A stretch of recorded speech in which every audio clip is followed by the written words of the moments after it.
Nakita ko itong si Fino, hinamon ko ulit kapag na-shoot mo. Bibigyan ulit kita ng isa pang Jamorant. Oh. Bibigyan kita Jamorant na black. Jamorant na black! Jamorant na black! Oh, nice! Kaya mo? Tingin mo? Kaya mo? Dito. Makapagod ka na eh. Ayaw mo lang kasi ubos pera niyo. Guys, sobrang nakaka-bless itong si Stanley. Nung nakaraan lang binigyan ko siya ng madami at ngayon ito na naman nanghihingi siya ng maibibigay. Ito yung nakaraan at isipin nyo na ubus niya na to. At maaaring isa o dalawa sa napagbigyan niya ay makilala ang Panginoon. Ngayon ito na naman siya. Sobrang active. Hindi na basta laro lang ang ipinapanalo. Kaluluwa na. Guys, oo nga para naka-order na ba kayo ng Toy Story collection natin? Itong suot namin. Kung hindi pa ay pwede ka nang humabol dahil ilang araw na lang ay mafe-face out na to. At sa pagbili mo ay makakatulong ka dahil ang kikitain nito ay gagamitin namin para sa mga misyon. Click the link in the comment section to order and get your Toy Story collection now. Anyway, bago po natin ituloy ito ay meron po muna akong gustong i-share sa inyo. Sabi sa Mark 1 verse 20, agad silang tinawag ni Jesus. Iniwan nila sa bangka ang ama nilang si Zebedee at ang mga tauhan nila at sumunod kay Jesus. Sino yung iniwan dito? Yung tatay at yung trabaho. Anong ibig sabihin nun? Na kapag tinawag ka ng Panginoon, wala na dapat mas hihigit pa sa Kanya. Hindi uubra kung mas mahalaga sa'yo ang pamilya mo at ang trabaho mo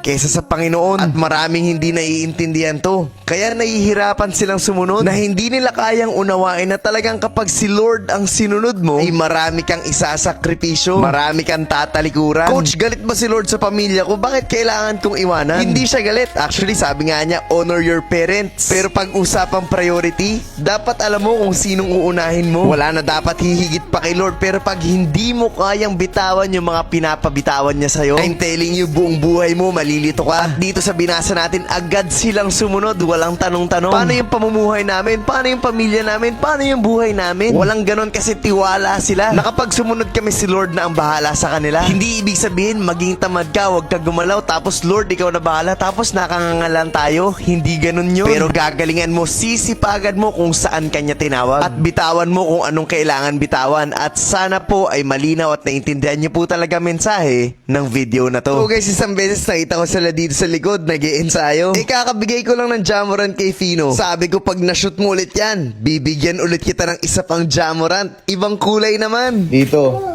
Bibigyan kita Jamorant na black. Jamorant na black! Jamorant na black!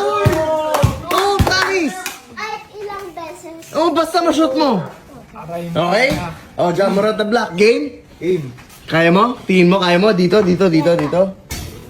Sige. Saan punta ba dyan ba? Tatakbo ba?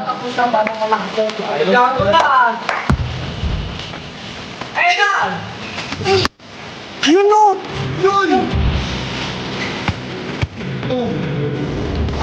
Uy, tingin mo, susot ba yan? Susot ako, susot.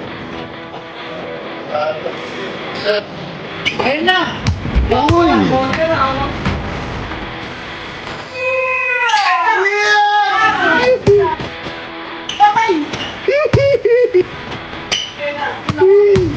Ano ko yan? Gusto mo next week ulit? Next week? Ayaw.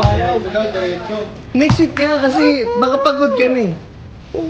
Ayaw mo lang kasi ubos pera niyo. Ubus ka naman yung pera ko. Hindi susuko, isang madaling araw to. Ay naku Kuya Fino, ikaw talaga. Balitaan ko na lang kayo guys kung ano mangyayari dito. Mukhang aabutin kami ng Pasko.